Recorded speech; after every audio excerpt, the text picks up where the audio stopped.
Mbwa mukurangiza twumvise ko Père Buffet avuga turavuga ikirundi akatwishura mu Giswahili. Mbega Père Buffet yoba azi Kirundi? Ndazi Kirundi buke. Ni Giswahili urakizi? Ego. Rero muri Buca News tufite akabazo kusakamo tugoma tumubaze kari mu Kirundi akadushirire mu Giswahili kugira ngo tumbe yuko Père Buffet by'ukuri yoba azi ikirundi. Mbe Père Buffet bavuze ngo amahugurwa ni gute mu Giswahili? Oya pe. Mama yake na mama.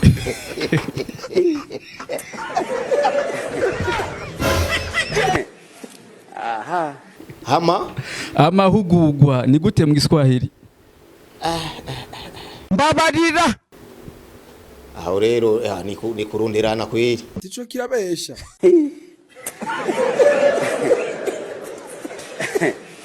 Aha. Kuronderana gute? Ico Kirundi kiragoye kweli. Oya muga mwavuze ko muzi Giswahili. Mwamushaka iki? Sugusotora abantu gute? Turasabye sabuka jambo. Ikirundi ndacumva ariko si cha kindi Chariya mu misozi kabisa ewa. Bisa ndarabise.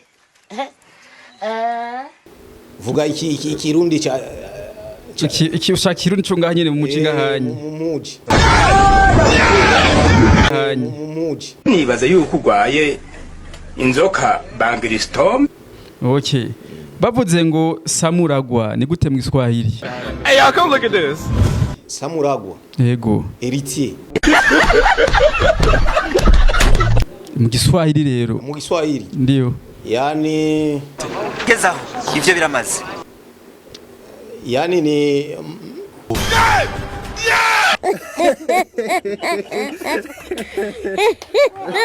Yani ni Numva nifuza kumenya umuntu. Umurizi.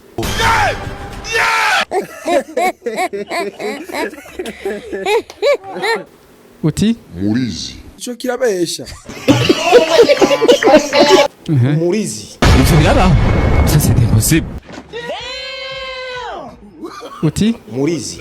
Uri si ko ibyo buza ari byo? Ya. Okay, turabashimye cyane. Ambaye analizi kitu héritier. Okay, turabashimye cyane Père Buffet nemi. Asante sana. Undi munsi tubikoze ko natwe muzo twitaba. Murakoze cyane. Sawa.